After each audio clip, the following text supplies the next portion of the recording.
Hi friends, Hindi video 24.com पे स्वागत है। आज हम लोग पार्ट 2 ट्रिगोनमेट्री का स्टार्ट करने जा रहे हैं।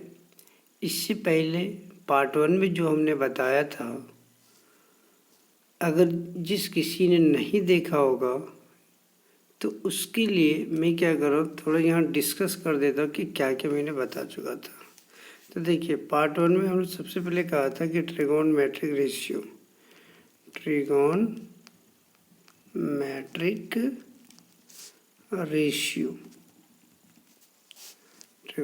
रेशियो मैंने बता चुका था। मैंने क्या बताया था पहले? Trigonometric ratio. और इन ट्रिगोनमेट्रिक रेशियो में मैंने क्या क्या कहा था कि अगर कोई ट्रायंगल होगा 90 डिग्री का, तो एक एंगल 90 डिग्री है। अब इसका साइड यहाँ पे लेते ABC, तीनों वर्टेक्स था। 90 डिग्री सामने वाले को हमने कहा था आपको हाइपोटेनस होता है, तो ये हाइपोटेनस। और थीटा अगर मैं यहाँ पे लेता हूँ कि थीटा यहाँ है, तो इसके सामने वाले को परपेंडिकुलर, और तीसरा जो बचता है वो बेस। तो परपेंडिकुलर, ये बेस, ये हाइपोटेनस। अब अगर किसी ने कहा कि सर अगर ट्रायंगल ऐसा होता, चलो ट्रायंगल अगर ये है, ये 90 डिग्री है, ABC, और ये 90 डिग्री के सामने वाला, तो ठीक है, ये हाइपोटेनस होगा, ये तो फिक्स है। परपेंडिकुलर और बेस, ये दोनों में अब प्रॉब्लम क्या होती कि अगर थीटा यहाँ था तो इसके सामने वाला ही परपेंडिकुलर। अगर मैं कहूँ थीटा यहाँ पे है तो इसके सामने ये हो जाएगा, ये परपेंडिकुलर कहलाएगा, और जो तीसरा साइड बचेगा उसको हम लोग बेस कहेंगे। तो H का मतलब होता है हाइपोटेनस, और P फॉर परपेंडिकुलर, और B फॉर बेस। ये तीन चीज़ें इस ट्रायंगल में मिलेगा, राइट एंगल ट्रायंगल में।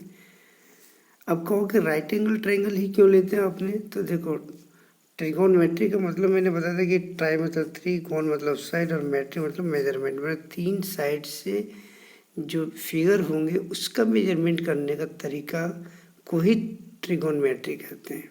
तो तीन साइड हम लोग कैसे बनाएंगे? किसी लाइन से एक लाइन लिया, इस लाइन को अब रोटेट कर दो, इधर ऊपर की ओर लेते जाओ तो यहाँ लाइन आ जाएगा। तो ये लाइन अगर ए बी था तो ये लाइन ए बी आपका यहाँ पे आ गया। अब यहाँ से तीसरा साइड हमने परपेंडिकुलर डाल दूँगा, तो ये देखो परपेंडिकुलर जैसे डालूंगा 90 डिग्री। इसीलिए हमने हमेशा कहा कि जब भी हम लोग ट्रिगोनमेट्री के बारे में बात करेंगे तो हमेशा राइट एंगल ट्रायंगल का ही डिस्कस होगा। तो रेशियो क्या क्या बताया था वो देख लो। साइन थीटा बताया था जो perpendicular upon hypotenuse, cos theta कहा था बेस अपॉन हाइपोटेनस, तीसरा टेन थीटा के बारे में कहा था जो P/B परपेंडिकुलर अपॉन बेस। उसके बाद हमने कहा था कोसेक थीटा, तो ये हो जाता था हाइपोटेनस अपन परपेंडिकुलर, फिर sec theta hypotenuse upon base, और कॉट थीटा मतलब बेस अपन परपेंडिकुलर। अब हमने ये 6 रेशियो बताया था, sine, cos, tan, cosec, sec, cot. इसको मेमोराइज करने का तरीका भी हमने कहा था कि मेमोराइज क्या करना था। पंडित बद्री प्रसाद हरि बोल, आपको ये याद रखना है।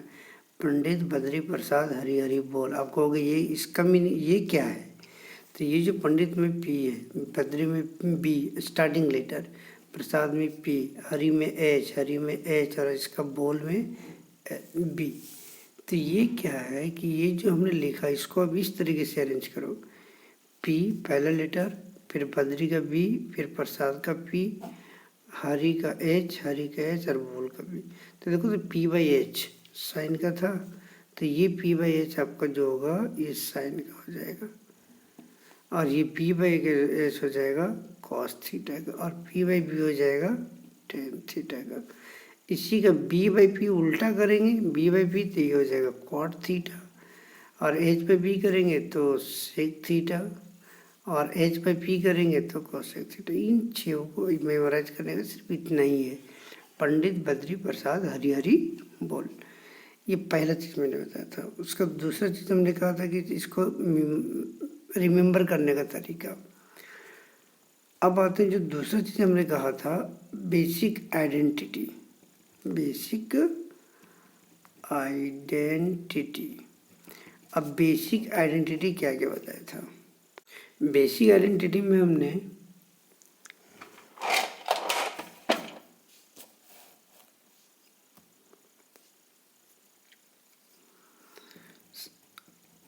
साइन थीटा और 1 कोसेक थीटा कहा था। और ये आया था कैसे, मैंने पार्ट 1 में बता चुका हूँ, जा करके आप लोग देख लीजिएगा पार्ट 1, क्योंकि पार्ट 1 मोस्ट इम्पॉर्टेंट था। कॉस थीटा बराबर हमने कहा था 1/सेक थीटा, और टेन थीटा बराबर हमने बताया था 1/कॉट थीटा। ये तीन मिले। इसके और क्या क्या था, sine theta into cosec theta बराबर 1 बताया था, क्योंकि इसी को मल्टीप्लाई कर दो इधर तो ये 1 बच जाएगा। फिर यहाँ पे वही सेक थीटा को इधर लेके आ जाओ तो cos theta into sec theta बराबर क्या 1 हो जाएगा। फिर tan theta into cot theta बराबर क्या हो जाएगा 1, मीन्स ये कॉट थीटा इधर, तो 3 यहाँ से मिल जाएगा। इसका देख लीजिएगा डिटेल अपने पार्ट 1 में जा करके, क्योंकि मैंने इसको बहुत ही सिंपल वे में बता चुका हूँ। तो ये बेसिक आइडेंटिटी मिला। कुछ लोग यहाँ पे ऐसे भी इसको मेमोराइज करते हैं, साइन थीटा बराबर सॉरी यहाँ पे ऐसे लिखता हूँ, इसको जस्ट रिवर्स कर देता हूँ, कोसेक थीटा बराबर 1/साइन थीटा, क्योंकि साइन को इधर ले आया, कोसेक को इधर ले गया। उसी तरह से यहाँ पे देखा जाए तो सेक को इधर ले जाऊँगा, कोस को इधर ले आऊँगा, तो सेक थीटा बराबर 1/कॉस थीटा। यहाँ पे वही कहेंगे, कॉट थीटा बराबर 1/tan थीटा। ठीक है, यहाँ तक समझ में आ गया? ओके ना, हमने पार्ट 1 में बता चुका था। अब आइए पार्ट 2 में देखिए क्या क्या करना है। पार्ट 2 में सबसे पहले मैं स्टार्ट कर रहा हूँ पाइथागोरस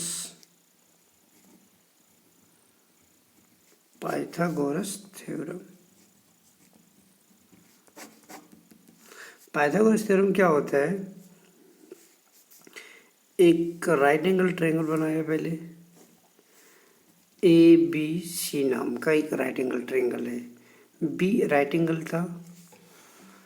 अब राइट एंगल वाले के सामने वाले को हाइपोटेनस थीटा, अगर मैं यहाँ पे इसका सामने परपेंडिकुलर और ये बेस, ये 3 साइड्स का नाम हो जाता है।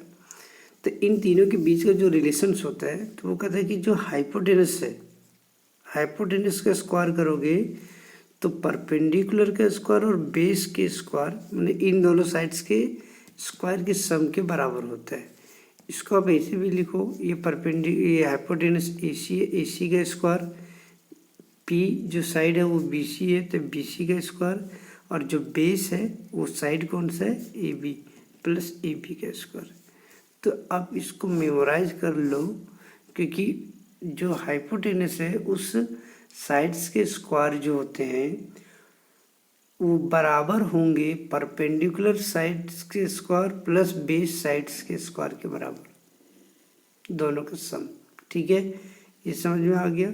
जैसे कि एग्जांपल ले लेता हूँ मैंने कि इन ए right angle triangle, in a triangle ABC, B is a right angle, B is a right angle, and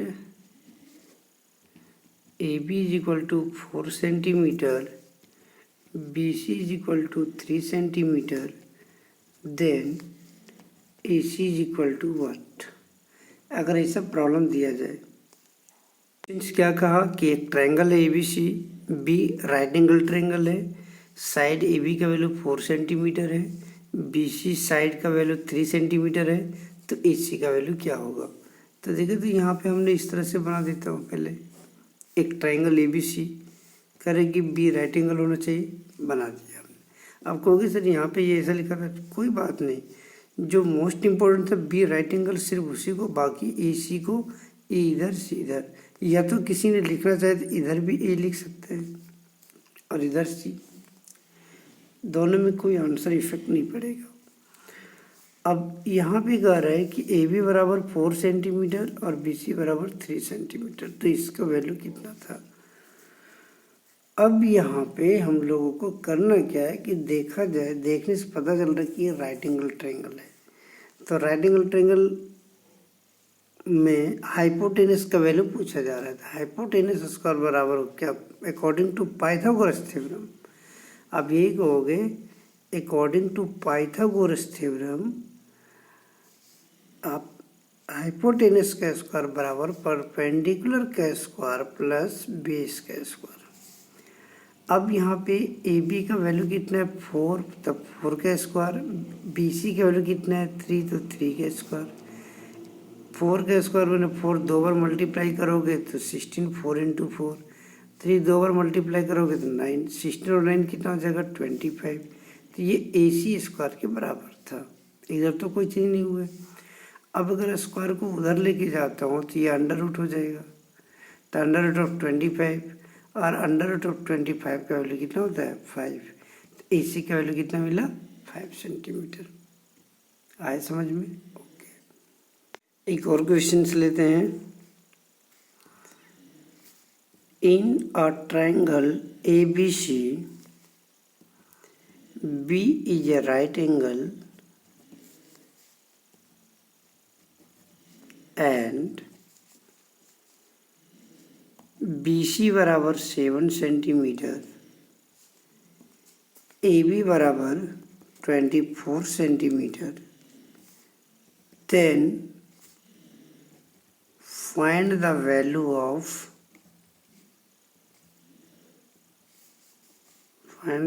of first.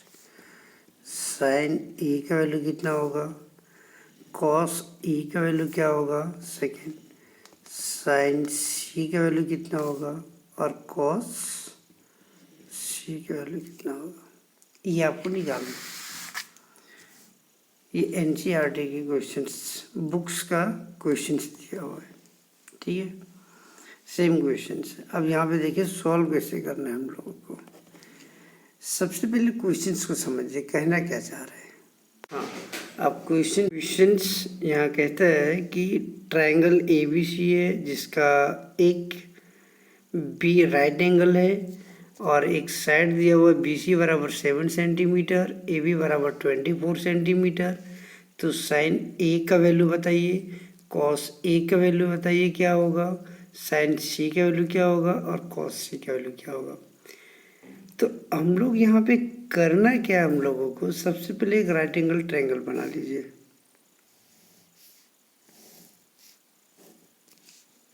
एक राइट एंगल ट्रायंगल बनाया। अब यहाँ पे ए बी सी कहीं पे भी नाम दे सकते हैं इसका वर्टेक्स का, लेकिन इन्होंने एक वर्टेक्स का नाम दिया राइट एंगल, तो यहाँ पे बी लिखना ही होगा। अब ए और सी, ए इधर भी लिख सकता हूँ, इधर भी लिख सकता हूँ, कहीं पे भी लिख सकता हूँ। तो एक बार तो उन्होंने कहा है कि एंगल ए कॉस साइन ए और कॉस ए मीन्स एंगल, एक बार इसको मानेंगे, एक बार कह रहे साइन सी, एक बार दूसरी टाइम में इसको मानेंगे। तब पहला केस का देख लेते हैं हम लोग। बी सी बराबर कितना है 7 सेंटीमीटर और ये कितना है 24 सेंटीमीटर। तो अब कह रहा है कि साइन ए का वैल्यू चाहिए। अब यहाँ पे देखो ये एंगल, तो साइन ए बराबर क्या होगा परपेंडिकुलर अपॉन हाइपोटेनस। तो अगर ये थीटा है तो थीटा के सामने परपेंडिकुलर ये होगा और हाइपोटेनस 90 डिग्री के सामने वाले साइड्स। अब ये तो पता ही नहीं हम लोगों को, तो अब बताओ क्या करोगे आप। तो यहाँ से सबसे पहले हम लोगों को जो पता चला वो हाइपोटेनस निकालना होगा, और हाइपोटेनस निकालने के लिए क्या करेंगे हम लोग, अकॉर्डिंग टू पाइथागोरस थ्योरम का कंसेप्ट लेंगे हम लोग। तो आइए अकॉर्डिंग टू पाइथागोरस थ्योरम के अनुसार से अब हम लोग क्या कहेंगे कि ये जो ए सी स्क्वायर होता है वो ए बी का स्क्वायर प्लस बी सी का स्क्वायर। अब ए बी का वैल्यू 24 का स्क्वायर और बी सी का वैल्यू 7 का स्क्वायर। 24 मीन्स वैल्यू देगा 576, 7 का 49। अब यहाँ पे इन दोनों को तो 625 आ जाएगा, क्योंकि 9 और 6 15, 1 7 4 11, 11 और 1 12, 2 5 और 1 6। तो ये ए सी स्क्वायर वैल्यू था। तो ए सी बराबर क्या हो जाएगा, अंडर रूट ऑफ 625, और 625 क्या वैल्यू होता है 25। तो ये वैल्यू हमको मिल चुका है 25। हम लोग हाइपोटेनस में निकाल लिए। तो यहाँ से बेस भी मिल, ये परपेंडिकुलर है, ये बेस है और ये हाइपोटेनस। तो देखो तो परपेंडिकुलर कितना है 7 और हाइपोटेनस कितना है 25। ये आंसर हो जाएगा। कॉस है, कॉस ए बराबर बेस अपॉन हाइपोटेनस। तो बेस कितना है, बेस ये कहलाएगा क्योंकि ये परपेंडिकुलर था, बेस यहाँ पे 24/25। तो ये था एंगल ए को जब माने। अब आते हैं एंगल सी को मानेंगे। तो यहाँ पे मैं इसी को लिख देता हूँ, ए बी सी, ये एंगल है। तो एंगल तो ये परपेंडिकुलर हो जाएगा और ये हाइपोटेनस ही रहेगा और ये बेस हो जाएगा। तो देखो तो ए बी का वैल्यू कितना था 24, बी सी वैल्यू कितना था 7 और ये वैल्यू कितना था 25। कुछ नहीं, यहाँ पे सिर्फ परपेंडिकुलर बेस चेंज हुआ है। तो लिखो साइन सी बराबर परपेंडिकुलर अपॉन हाइपोटेनस। परपेंडिकुलर कितना हो गया अब 24, तो 24/25। कॉस सी का वैल्यू कितना हो जाएगा, बेस अपॉन हाइपोटेनस। बेस कितना है 7 और परपेंडिकुलर हाइपोटेनस कितना है 25। तो ये हो जाएगा आंसर। तो इस तरीके से हम लोग निकाल सकते हैं। अब नेक्स्ट क्वेश्चन आते हैं, क्वेश्चन नंबर 2 एनसीईआरटी बुक का दिया हुआ है। In figure find tan p minus cot R. तो देखिए फिगर क्या दिया हुआ है, P Q R right angle triangle है और पी क्यू का वैल्यू दिया हुआ 12 सेंटीमीटर और पी आर का वैल्यू 13 सेंटीमीटर और कह रहे हैं कि tan p का माइनस कॉट आर, मैंने ये दोनों एंगल है। ठीक है, अब देखिए यहाँ पे सबसे पहले क्या करेंगे हम लोग, ये जो थर्ड साइड था इसका वैल्यू निकालेंगे। तो यहाँ पे ये क्या है आपका हाइपोटेनस, इन दोनों सम के स्क्वायर के बराबर हो जाएगा। तो देखो तो इसको हमने अगर x मान के चलता हूँ, लेट किया, लेट x, तो अब हम लोग लिखेंगे according to Pythagoras theorem P R का स्क्वायर बराबर हाइपोटेनस का स्क्वायर बराबर पी क्यू का स्क्वायर प्लस क्यू आर का स्क्वायर। तो पी आर का वैल्यू दिया हुआ है 13 के स्क्वायर, पी क्यू का वैल्यू 12 भी लिखा हुआ, लेकिन क्यू आर का वैल्यू नहीं था। अब इसको इधर, अब देखो 169 बराबर 144 प्लस क्यू आर का स्क्वायर। अब इसको इधर लेके चले जाओ, तो क्यू आर स्क्वायर इसको रहने दिया, इसको इधर लेके जा रहा हूँ। तो 169 माइनस 144, ये प्लस वाला डेटा इधर जाएगा तो माइनस हो जाएगा।